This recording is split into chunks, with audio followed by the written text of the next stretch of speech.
In sports, if you want to be the best, there are no off days.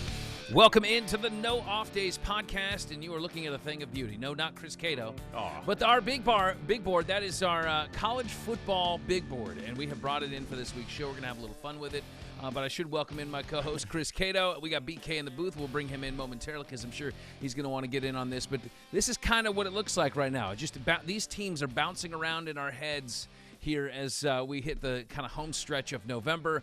A lot of teams still have a chance to make that college football playoff. We'll kind of break down what we think those chances actually look like on today's show. But when I brought this out, where you seemed excited. Can I say this is props? Can I say this is the best thing you've made on this show since that time you made me a pork chop?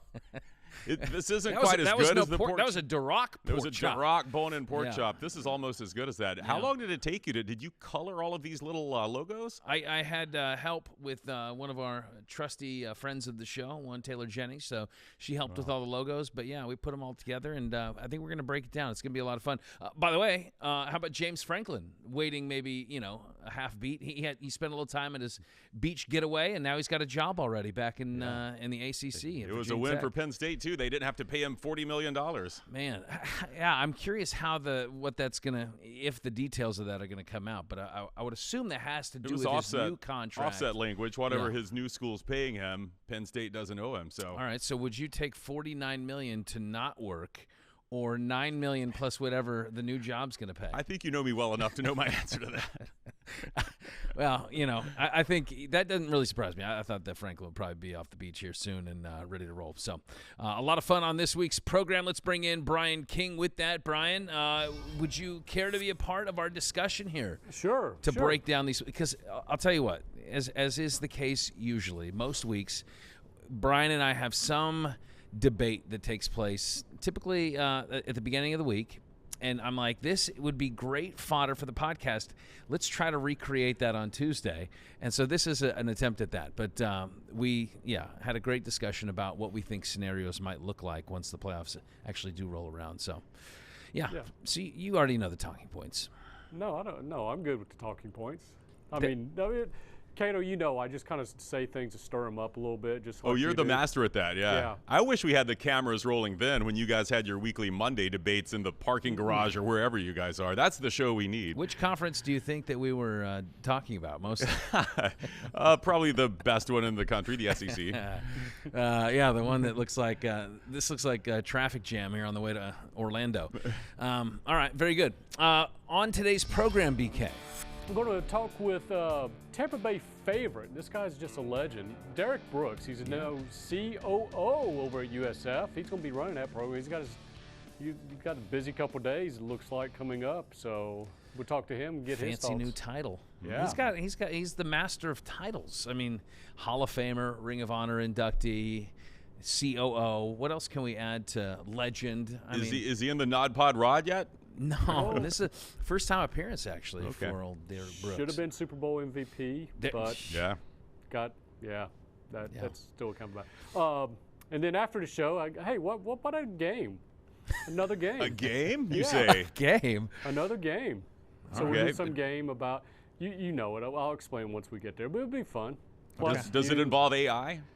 There's AI opens, and Cato, I don't think you'll like what happened this week. Again, Scott's going to rip my brain out of my head. No, it's nothing that bad. It's just what AI, finally got AI to kind of move your bodies over, but it kind of aged Cato a little bit. I'm doing that well enough myself. I don't need help from AI. Okay. Sounds good, BK. Thanks Catch up with with you momentarily. If you're listening and you want to watch, go to fox13news.com/nodpod. If you're watching and you want to listen or subscribe, take out your phone, zap the QR code on the screen, and head to our show page. Feel free to leave a comment on our YouTube channel as well. 5-star on iTunes if you feel so inclined. Please subscribe at fox13news.com/nodpod. All right, let's get into this, Chris. So I'm going to kind of stand up so I can have we're going to have to move some of our chess pieces around. Okay. This, of course, includes it's not comprehensive. It's not every team that could potentially win. I mean, we know that in the ACC, there's still other avenues for teams to get the automatic bid, right? So we're going to go just kind of with the lowest hanging fruit. And, the team that's obviously the front runner right now is Georgia Tech. You also have a Virginia in there that has a path through the automatic bid. And then Miami, whose most likely option is to make an at-large bid, okay? In the SEC, it's just a logjam right now. So what we can do is start to throw out teams that we think they're not even worth bringing into the discussion because really there's no avenue for them, at least one that makes, sense, as we sit here today. Right. So, and I'll let you make those suggestions, but I kind of ranked them, so you could probably. I kind of helped you. I'd start with Tennessee and Missouri. They both had 3 losses, so that's pretty easy. Okay, Tennessee and Missouri are gone. Then it starts to get a little murky there, but then I think you can remove Vanderbilt as well. Really? Vandy, if they went out, they could and beat Tennessee and Kentucky, they could make a case. But Vandy's problem is their best shot. They need Texas and Bama to win because those are their 2 losses. Yeah. So I think Vandy might have an argument, but I think we can, for the sake of this, remove Vanderbilt. Okay, we're going to take Vandy off the board. In the Big Ten, we have 5 teams kind of in my mix. Do you feel strongly about removing any one of these? I think we would probably agree that Ohio State, Indiana are at this point pretty much locks unless there's catastrophe down the stretch. I think they're pretty much locks, yes. So those are probably the 2 teams that are in the Big Ten championship. Then you have some at-large options. Oregon and USC play this weekend, so that is massive a huge game. Yeah. And then Michigan's kind of hanging on. Michigan has they have losses to Oklahoma, lost to USC, right? And USC are their losses. Oklahoma and USC. So really, I guess they would hope for what in this scenario? They would hope for, I mapped this out. I've got all the answers. Michigan could be a wild card. If Michigan wins out, beats Ohio State, the game is at the Big House, so we've seen this happen before. Michigan wouldn't make the Big Ten title game because of tiebreakers, but the committee would have to decide, would a 10-2 Michigan with a win over then number 1 Ohio State, could you leave them at home? So Michigan needs to root for USC and Oklahoma, the 2 teams. We can't rule Michigan out yet. Okay, let's leave them in for now. All right, let's move on to the Big 12, where it seems like it's a collision course between Texas Tech and BYU. Yet again, they met earlier, and Tech beat them that first go-round, handing BYU its only loss of the season. But you still have Utah and Houston that potentially have paths to the championship game. They don't have at-large hopes, but it looks like that would be the only avenue in for them. For BYU, let's see, upcoming games against Cincinnati and UCF. So those looks like a couple of wins. Tech, they have UCF and West Virginia. So let's say both those teams win out. Utah, really, they lost to Tech and BYU. So I think we could probably remove them. I think we can remove the Utes. And we could probably remove Houston, who also lost to Tech, and West Virginia. I feel pretty confident about that. Let me remove those. Okay. Tearing up all your handiwork there. You worked so hard on that, or Taylor Jennings did. I think Tech's a lock. And I want to see, as we tape this, the committee hasn't come out with its rankings for this week yet. That's what I want to see, is where the committee puts Tech this week, because if they're 5, it's going to be hard for them to drop out. Right. As we tape this, we have not seen we haven't what they've seen revealed yet. Do you feel like Tech's a lock? Let's say it's a rematch. Not necessarily. So I think if BYU beats them in the championship game, I think what really is going to you can't look at any one thing in kind of a silo. They all touch each other in some fashion or form. So I would say it feels like they probably are. They have quality wins with a win against Utah, Houston, BYU within their conference. Their loss was to Arizona State. I don't know how punitive that's going to be down the stretch. They don't play anybody. So let's just leave it as it stands, okay? All right, here's the wrinkle. Here's the thing that BK and I were getting into, okay? So let's start in the Big 12. Okay, let's say it's BYU and Texas Tech in the championship game, and it's BYU that wins this time. Okay, so BYU is your automatic bid. Right. Texas Tech, do they get in? They would have a strong case. Now, you mentioned their quality wins. Are currently any of their wins over teams that are ranked in the top 25? For BYU? Utah is? No, for Texas Tech. Tech has wins over Utah, Houston, BYU. Those are kind of like the in-conference head-to-head. Yeah, Houston, I don't have their full schedule in front of me. Houston's not in the top 25. So really, their resume would be a win over BYU earlier in the season, right? And then over Utah. Okay, so let's just hold that for now. Let's in the ACC. Let's say Georgia Tech wins out, which is likely to be the case. They have games against, I think, Memphis and Army coming up. So let's say they have Pitt and Georgia. Oh, what am I looking at? Georgia Tech has Pitt and Georgia. Pitt and Georgia. Well, my notes are horrible. All right, so they got Pitt and Georgia. That is not necessarily a win out, but for the argument for ACC championship game, the Georgia game's not going to be punitive, so it's really a matter of whether they can get past Pitt, who's a feisty team. So, but let's say they at least win that game and they make it to the ACC championship. Okay. All right, let's say they take on Virginia in the ACC championship, and Georgia Tech wins. Okay, yep. Georgia Tech, the higher seeded team right now. Let's see, they win. Okay, Virginia is out, right? That'd be their third loss. Okay, can you take Virginia off the board, my friend? I'll finally do some work. Okay. On your behalf. Okay, thank you.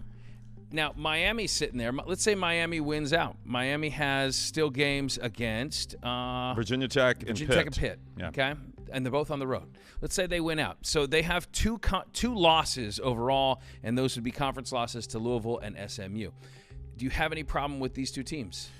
Miami potentially getting in at what's large. Dragging Miami's carcass to the finish line is that win in week 1 over Notre Dame, because Notre Dame's still a highly respected team. I think they were 9th or 10th in the last rankings. I might have a problem with Miami getting in, though. But for the sake, we'll whittle it down. All right, for G5 purposes, let's just say. Because you're telling me, wait, let me go back. You're telling me Miami's not going to play in the conference championship game. Not playing in the conference championship game. This is an at-large bid. Okay. So the runner-up in the ACC, I don't believe is making it. I don't believe so.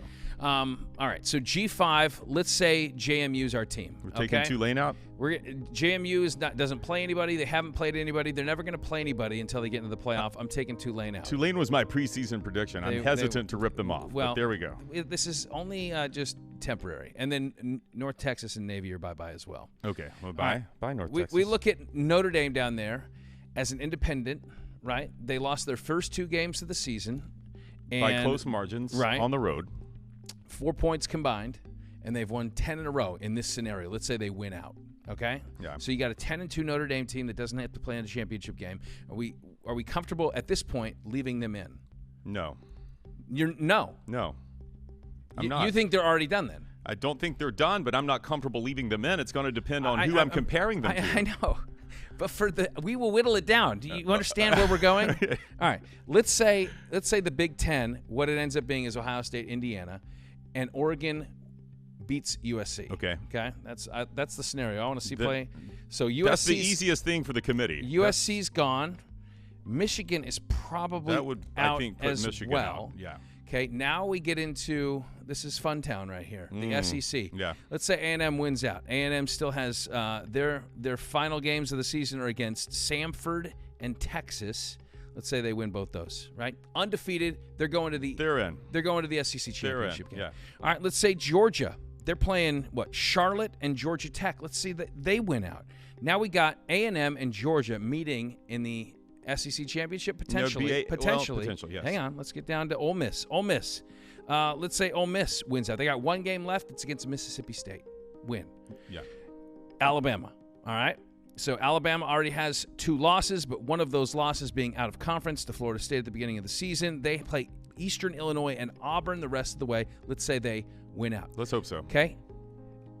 We got Texas. Texas down here. All right. Even if Texas, in this scenario, they're losing to A&M, so it's bye-bye Texas. It is. Bye-bye Hook 'em horns. Oklahoma. Let's say they win out. They got Mizzou and LSU, winnable games. All right. So now they're sitting there, and they have 2 losses as well. Those 2 losses being they lost to Texas and Ole Miss. Right. All right. So now we have 5 teams here. We have 3 teams here. That's 8. Okay. We got 10. We got 12. We got 13. We got 14. We got to eliminate 2 teams. 2 teams, Chris. 14. In this scenario, let's say because Alabama has the head-to-head over Georgia, they're in the SEC championship game. All right? Let's say A&M wins. Can this conference championship loss to Alabama hurt them? I know the committee will never say that. Yes. But it's a 3rd loss. would they look big picture and say, well, you lost to Oklahoma, you lost to Florida State, but also you kind of already lost to A&M. And so I just wonder, because they don't have the head-to-head over OU, Ole Miss only has one loss. Mm-hmm. They haven't played as hard a schedule. Where do you trim the fat here? So make the case. I know you don't love Notre Dame and you don't love Miami, and I would agree with you. I think that's the argument to me. It's Miami, Notre Dame, Alabama. In the scenario where a lot of these teams are just winning out. Games that they probably ought to win the rest of the way.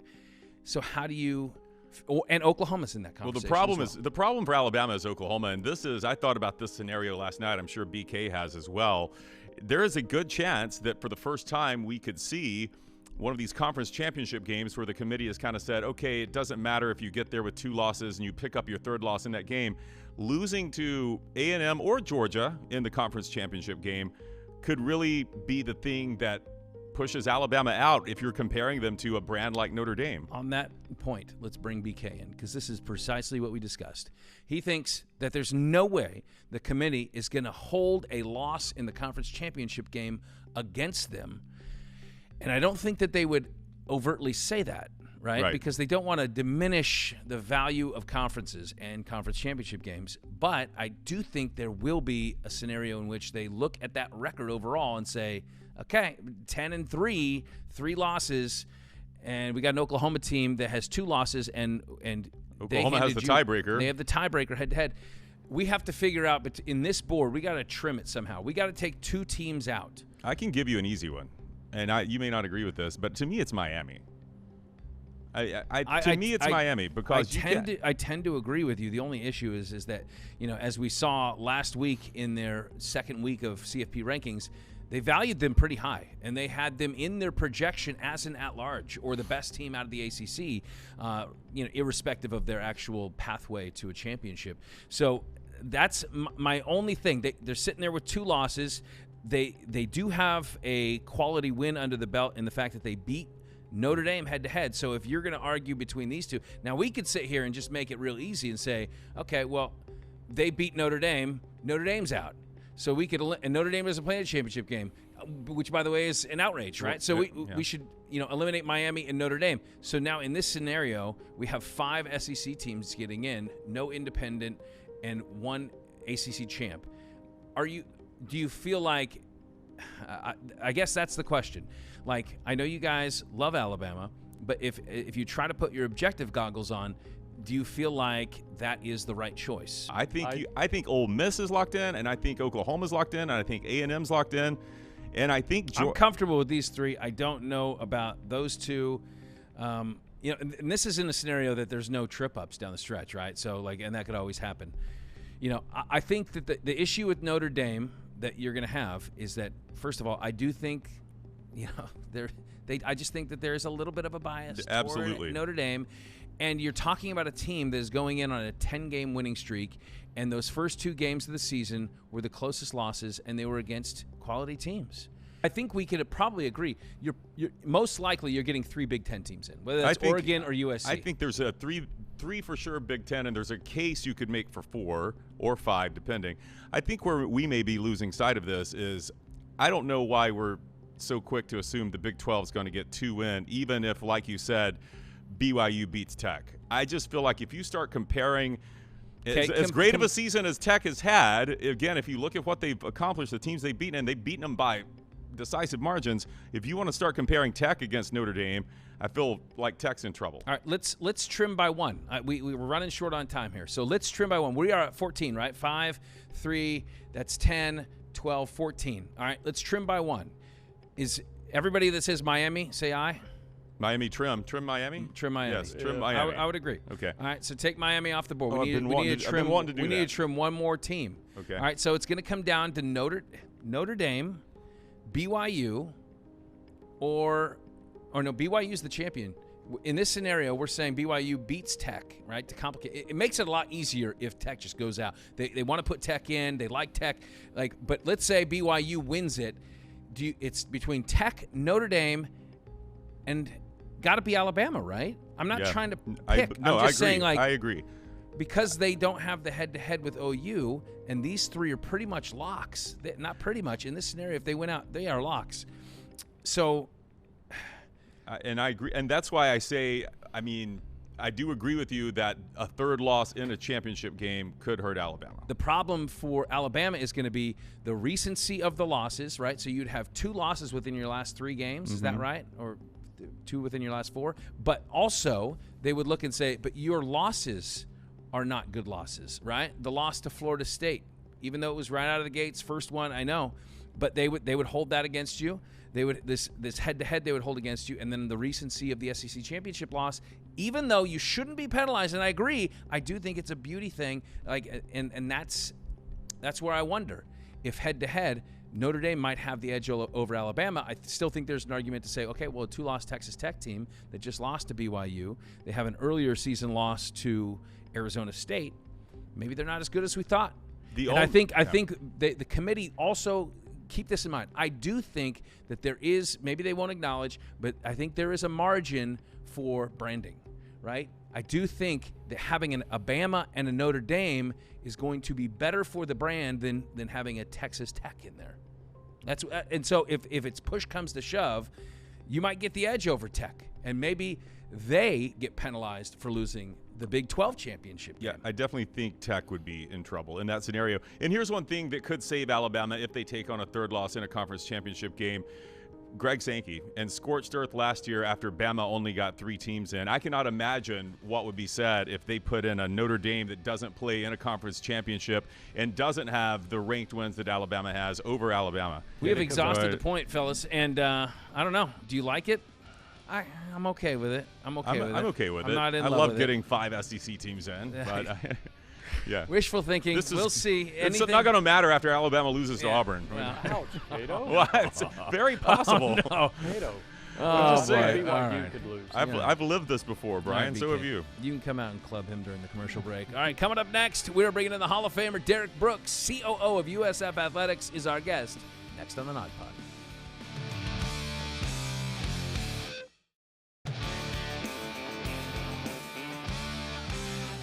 Welcome back to the North Days Podcast. Chris, did you hear that USF got a new linebacker in from the transfer portal? I did hear that. Yeah, he has quite the resume. Has never missed a tackle, I hear. I don't know what his NIL package is going to be, but I think it should be significant. Hey, this week, very privileged to have, first time on our show, the Hall of Famer, Derrick Brooks. All right, we welcome in Bucs Hall of Famer and now the USF Athletics COO. We got Derrick Brooks with us today. Now, this last week, Derrick, I know that was a tough loss to Navy for USF. Kind of that path to the playoff is now out of the team's control. Need a bunch of things to kind of fall your way down the stretch. But at the very least, we're looking at a team that has the capacity to win 10 games this year, something that's only happened twice in program history. So as you kind of look over the wins, the losses, the ups and downs of this year, what's kind of your big takeaway from what you've seen from the Bulls this year? Well, almost, stay in the present. And there's a lot to still play for this season and complete it.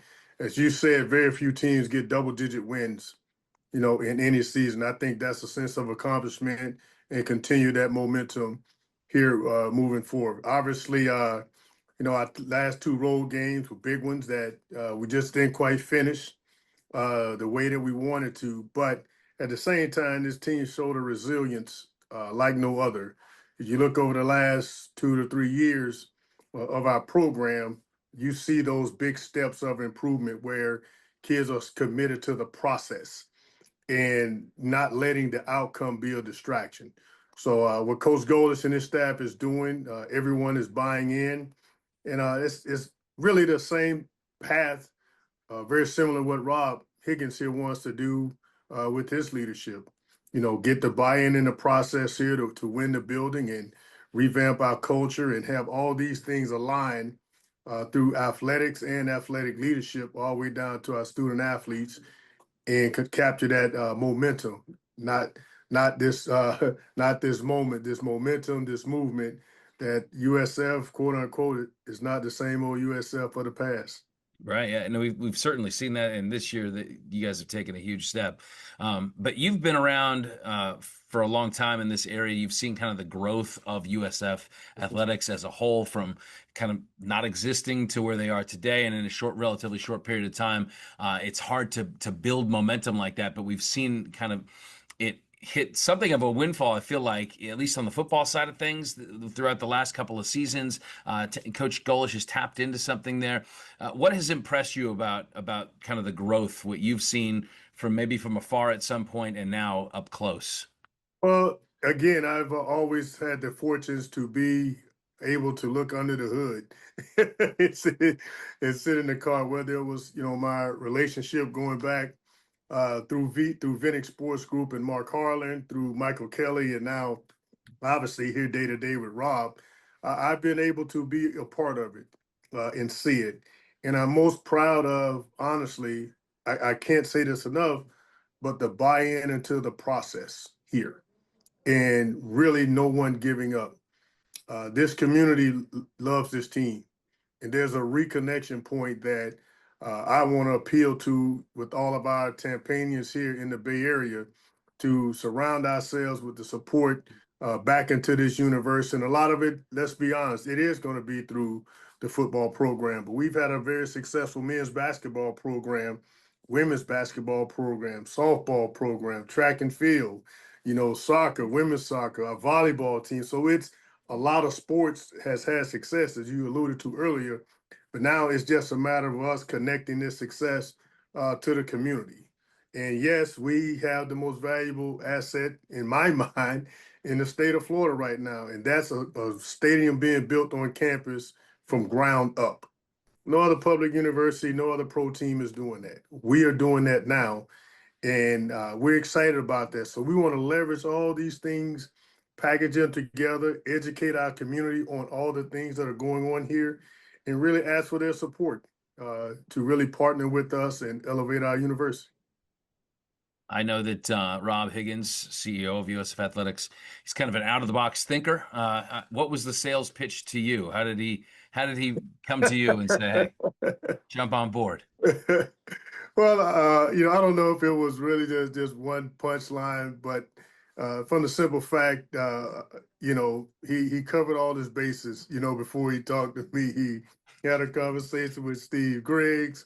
Steve Griggs talked to Mr. Vinnick. I had a conversation with Mr. Vinnick before leaving Vinnick Sports Schools to come here. And some of it just felt that it was the right time. I love my job at Vinnick Sports Group and impacting the community and everything that we were able to do through the power of hockey and events.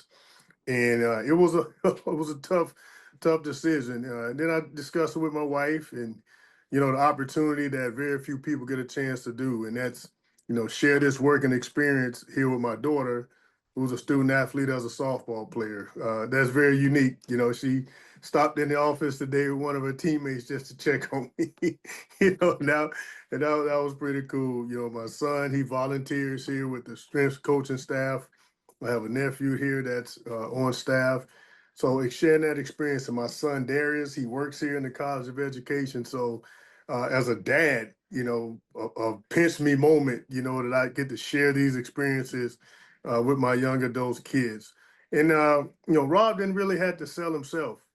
I've been working with him since probably 2007 through the Sports Commission. So our work history, kind of formed that bond over the years of the success that we've been able to tap in and bring in, Super Bowls and unique events like Savannah Bananas, here to the Bay Area. So he leaned into that history, and at the same time, Rob being Rob, he wouldn't take no. So I'm glad that the opportunity presented itself, and I just want to take the spirit of Leroy Selman here too. We all got that connection together. Scott, I remember when the stadium is being built right out these windows, those trailers. I visited Coach Levitt at the request of Leroy to talk about what football means and what they were getting ready to do. And now come full circle moment here, sitting in offices that he shared. I have to, in honor of him, just want to carry some of this same spirit moving forward about how he cared about USF and in turn got the community to get right behind him. I want to follow along the same path and make my own footsteps doing the same thing. Very well said. Yeah. I mean, you could, you've accomplished everything in football that there is to accomplish. And you don't have to really do anything in your post-playing career, but yet you've always been very philanthropic and involved, engaged really in this community. Like, when did that kind of bug bite you? Did you get drafted in 95, you come to Tampa, like when did you say, hey, I'm investing all of me into the community beyond my football career, or did that kind of develop, or was there some moment that kind of clicked? Well, it clicked really, I think the seeds were planted in me playing under Coach Bobby Bowden in Tallahassee and having a servant or to serve others mentality. But I tell you what, the challenge came through Coach Tony Dungy in 1996 when he became our head coach. And Coach Dungy talked about in the first team meeting, he didn't talk about winning games. And that irritated me. I've told many people this. As a coach coming here, and I just leave Florida State 2 years ago, and I lost 9 games as a rookie. I'm not used to this, and the head coach is not talking about winning games. I was irritated, Scott. But what he talked about was we're going to be a team that the community is proud of and how we serve it. And it didn't register with me until after practice. So we go to practice. I come off the field. I go to Coach Dungy. I said, Coach, I need to talk to you if you don't mind. Sure, come to my office. And in Coach Dungy's wisdom, he said, hey, I was expecting to hear from you. Really? Let's go talk. So I get in there, and I just tell him, Coach, you didn't talk about winning games. Do you know we've had double-digit loss? So I give him all the losing stats. And he sit there, and he's calm, cool to me, and say, yes, I know all those things. But here's why we're going to win. We're going to serve the community, and we're going to play the game of life. And when you think about that, Derrick, no one loses. We're going to be a team that the Bay Area can be proud of because we're going to serve it. And they say, we'll win our fair share of games about how we work, how hard we work, attention to the details, etc. But we're going to be a team that the people will come here to be proud of because of what we show them and what we do beyond the field. And a light went off in my head. And I said, I got it, Coach. I'm sorry. He said, no, don't be sorry, because you're going to be a key part of that. You're going to be a central part of that. And I said, really? So I sat on that for a couple of days, and I reached out to Mr. Leroy Selman. And Leroy just told me how he embraced the community when he got here. And, fast forward, I found my niche through youth education and what Derrick Brooks Charities does with the youth. And that's been the lane that I've been playing in that has me today with a servant leadership attitude. So I know a very long-winded answer, but something that I'm very proud of, that Coach Dungy challenged our team in that manner in 1996. And I was able to catch the vision and see beyond that. We are going to take a quick timeout with DB, and on the other side, we're going to get his thoughts on the Bucs, of course. And they're coming off a couple of tough losses. Can they right the ship? What that looks like moving forward. Stick around. Hall of Famer Derrick Brooks joining us next on the nodpod. Welcome back to the nodpod. A new day has dawned over at USF. Not only are they reconfiguring the athletic department, but new titles too. It's like it's a business. It's a Fortune 500 company, Chris. You need a CFO, a COO, something else with 3 letters in it. They're all money guys. Yeah. And that would include this week's guest, COO of USF Athletics, Derrick Brooks. In college football, though, I mean, it's a cutthroat business in some ways. And it does come down to wins and retaining talent and acquiring talent and all this thing. I mean, even as we sit here and tape this interview, I see reports of like Oklahoma State doing a full court press for Alex Golesh, that they're coming after him. I mean, that part of this comes with success, right? But like, do you play any role, or like what is the thought process on, hey, how do we keep the guys here? Because there's gonna come other schools that are gonna want to poach and grab the things that we've already accomplished. So what's your role? What's your viewpoint on retaining a guy like Goalies in the offseason? My role is critical in being, at the table with Rob as we put these strategies together in terms of what we do. I would love to sit here and give you our 5-point plan to do it, but I don't want others out there that's listening to steal it.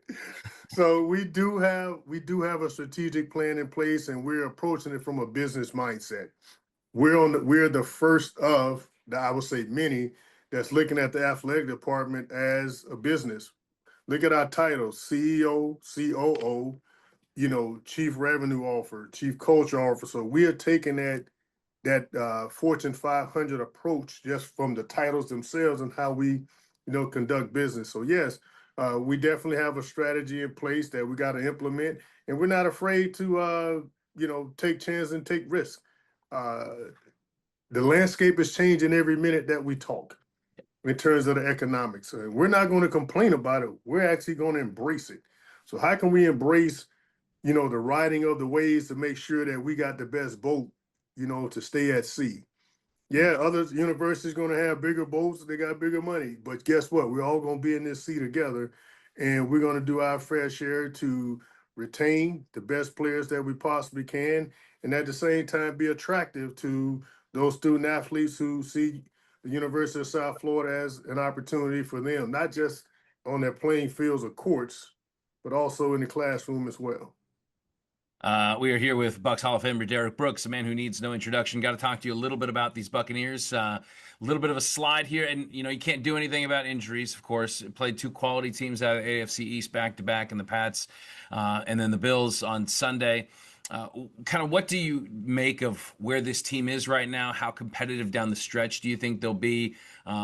Keep fingers crossed when bodies are healthy, I guess, or healthier again.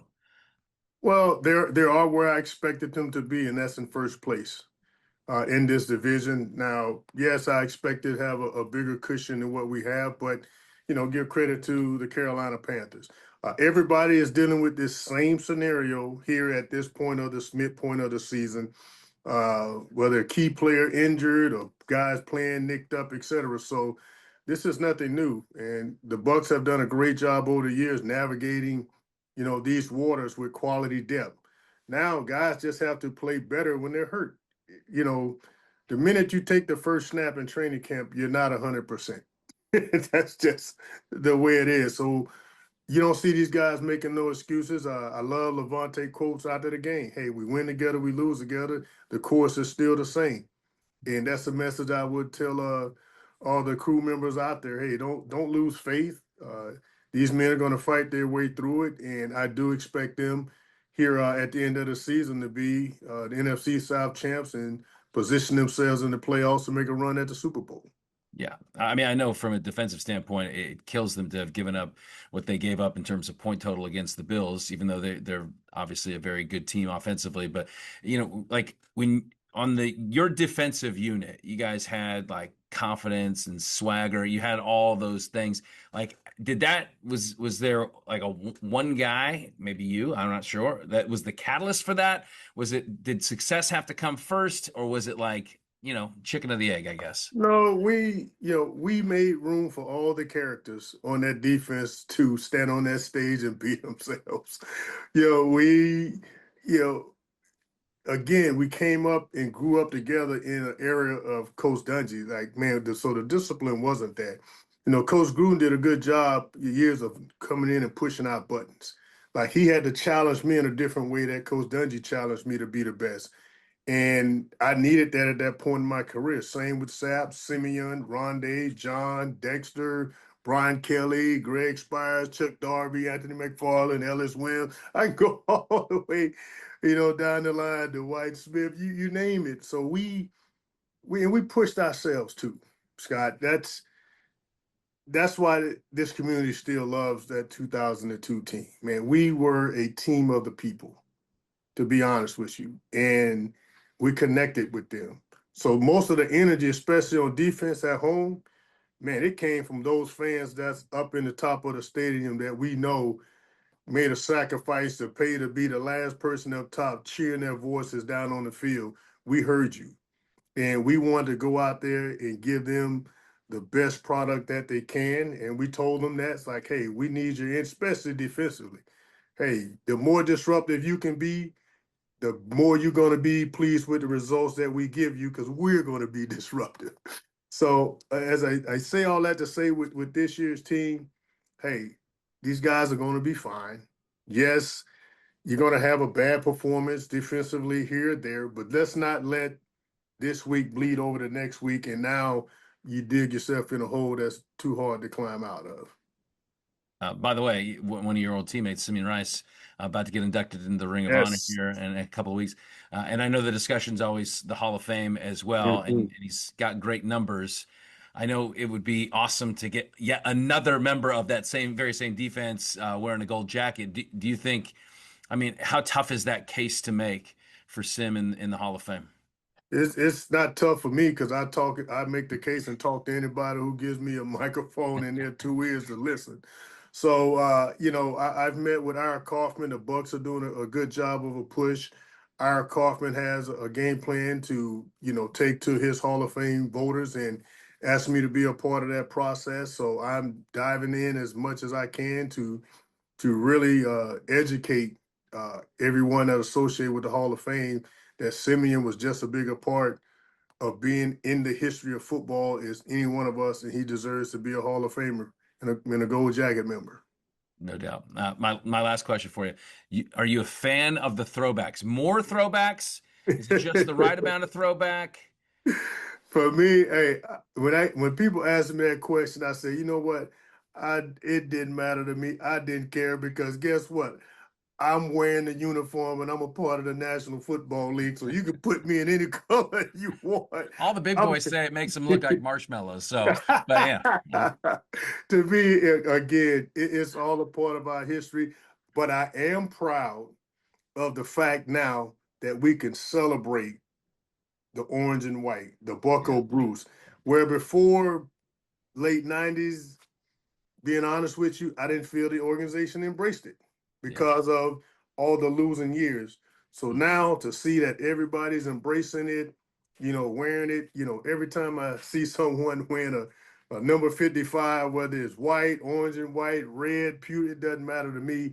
I'm just appreciative that they think enough of me to represent them by wearing the jersey. So like I say, I'm sorry, but I don't have a preference. I just love to see people wearing it.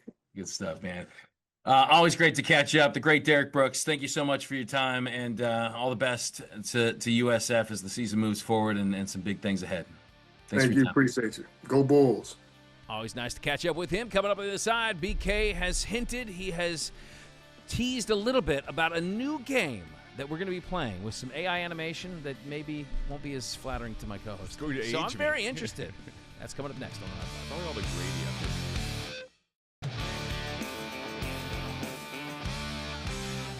We are back on the No Off Days podcast. It is our fun block, our final block. Let's bring in Brian King, Mr. Fun himself. Every commercial break, Chris has been making the case as to what other crazy scenarios could take place. Well, we could go. Texas A&M is not locked to be in the SEC game. They're not locked. No, but they're a lock in the playoff. Yeah. Okay. Hey. Yeah. We could do the game, or we can do more playoff scenarios. No. Let's save our audience and do the game. Okay. Yeah. Next got week. this game. It's called Race to First, okay? That's usually what you race to, right? Yes, you try to race to first. So I was trying to come up with an AI thing with you two guys, some sort of race thing. So what I first put in there was, hey, I put your two images in there, and I said, I want these two guys to run a track race in track outfits and break through the tape at the line and reveal the graphic, okay? I'm so excited. This is the first thing that AI spit out. Oh, no. Well, first of all, that's the image first. I look like Ronald Reagan. I think you look like Nancy. The Gipper. I got to win one for the Scott looks Gipper. dead on. Scott looks dead on. That actually does look like Scott. But you like an old John Cena? Chris Cato cross. You know, I look like who was the guy, the main character in Spaceballs, the captain guy? Oh yeah, yeah. What I was see that guy's that. name? Yeah. I can't, dude, I ran it like 80 times to get it through here, and they would never change Cato. And they said, nope, this is what Cato should look like. I need a cig hanging out of my lips there in that one. You're Kramer after all those cigars. So I saw that and I laughed. But anyway, I put the images in, and I said, all right, make these guys run a race, break through a tape at the end of the race, and reveal that big graphic at the end. And here's what AI came up the first time. Okay. There we go. Y'all running hard. It's the... Why did we go to our knees? Why did we? That looked very painful. We First sprint. of all, my quads look pretty good, though. It's a 5-yard race. And then, so that was it. I guess we tied. At the end here, watch, I can pick myself up from my toes. Watch this. I stand up right on my toes. Look at there. So we both did that, I think. That's good. So then I said, guys, let's do it. I want them to run through the tape. Same guys, same scenario. Yeah. I just want you to run through the tape. Here's what my friend AI came out with. Oh my gosh. It completely changed. We're women. Wait, We're now what? women. What? Oh, but we didn't. We ran through more than tape, I guess. It's we ran through some surgery. yeah. But I think Meanie and Meefy. that Mefky. Cato, that looks more like you, maybe. Well, I look better. That me looks better than the other one. Yeah. All right, so then I said went back to the first, and here's the last one that they Okay. came up with. Third time's the charm. You think so? There you are. You're running. Okay. I need a Chris close. is already out of breath. Oh, the He just- tape's already broken. Look. I know. And then y'all just stop. We were disappointed because the tape was broken. Yeah. So there you go. That's why I'm not worried about AI. All right. That was taking a over. 5-step race. I will say. I yeah. should have put the link. I in think there. we could probably end the show on a 5-step race. And out of all that, my legs are most accurate. Those were very scrawny legs. They were shaking. Them knees were shaking. All right. So all that, we still got a game to do. This game, all I'm going to do is put 2 things up, and you tell me which one happened first. Very simple, okay? And I can start off with a super easy one. Let's roll it.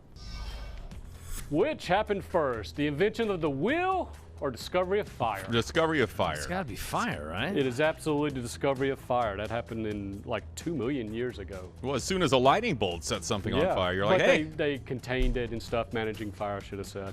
All right, so there we go. So that's how this game's going to go. Discovered fire. Yep. In my house. No! Okay, my next one here. wheel factory's burning. Let's roll the next one. Which happened first? The first email or the invention of the computer mouse? I'm going to go, I'm going to go email. I feel like the military did emails before it became, consumer friendly. This is all before that little paperclip helped you with your emails. Yeah. Remember him? He would help you send an email. Yeah, he did. I'm going to agree with my colleague. I think this is almost a chicken and egg thing, but I think the email. And then we got the mouse, which made sending the email easier. Well, carved from a block of wood featuring just one button, the first prototype mouse Oh, no. was created in 1964. The first email was sent in 1971. Wow. So the mouse came A first. block of wood. Yes. I mean, what were we doing until it feels like 1997 was like when we were having like all the good stuff. Yeah. This stuff was going for 30 People years knew doing about nothing. this back in I the get a new 70s? iPhone every year that's like, you're outdated. Yeah. All right. Got like this one here. Which came first? The University of Minnesota or the state of Minnesota? Oh. I see what you did there.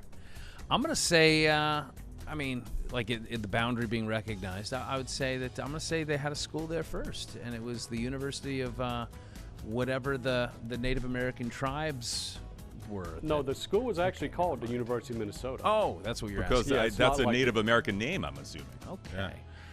Well, I don't know. I'm confused, and I'm just going to say the state of Minnesota came first because that just seems like that would be natural. But I think there's only one reason he puts this question That's in what here, I'm though. saying, And but it is that I think that I tried to outsmart somehow, myself out earlier. before it became an official state, when it was a territory, there was already a University of Minnesota established, Minnesota being a Native American for the Golden Gopher. So I'm going University of Minnesota.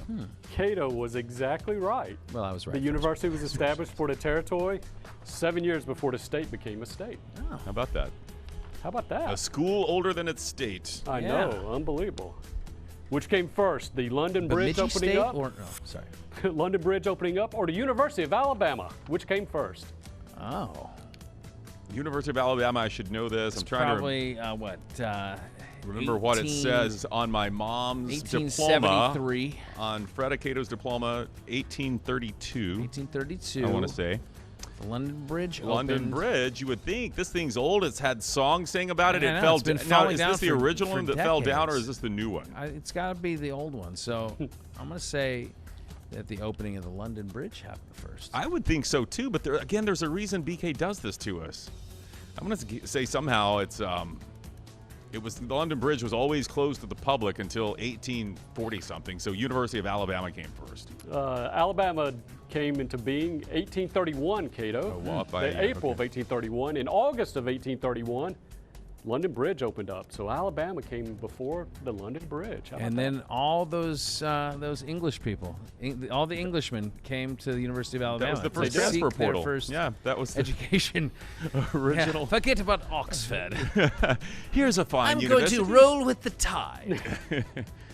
But that is wild, though. So how is there a nursery rhyme about London Bridge falling down that's ancient, and we're just opening it in 1831? Well, actually, the nursery rhyme about the bridge happened in 1962, where I don't know. Not as old as we thought, I guess. That had me going. Yeah. How about this one? Which came first, Krispy Kreme or Dunkin' Donuts? I mean, it's got to be Dunkin', right? Crispy was like, I feel like that's, way later. Dunkin's been around forever.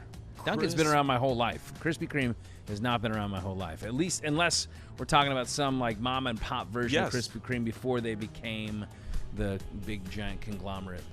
Crispy founded, I believe, in North Carolina, in Raleigh area, maybe back in the 1940-ish. It's been around a while. How do you know that? Because I used to live in South Carolina, and we had a lot of Krispy Kremes around. Krispy Kreme. Kreme. Yeah, I'm going to say Crispy's older than Dunkin'. Take that, Double D. Cato is on it, man. 1937, Krispy Kreme opened up their first store in North Carolina. Yeah. There's still, to this day, they have a Krispy Kreme 10K there where you have to eat a dozen fresh, hotly glazed donuts, run 5 miles, eat a dozen more, and then run another 5 miles. And your prize at the end of that is hopefully survival. Vomiting. Yeah, okay. Yeah. All right. Thanks, very guys. good. Thanks, BK. Thank you, BK. You're And the best. Much thanks to our guest this week, one Derrick Brooks. Best of luck there at USF as they get this thing turned all the way around, man. Some big things are happening over there, construction and everything. And then much thanks to our nodpod crew. We got Rochelle over here on the jib. We got Chris with the K on the ones and twos for BK. And Chris, I'm Scott. Until the next time we are on. We are no off. Are we doing a Thanksgiving show next week? I don't know. I'm just thinking donuts. Are you going to make a side for us? You would be thankful to it, wouldn't you?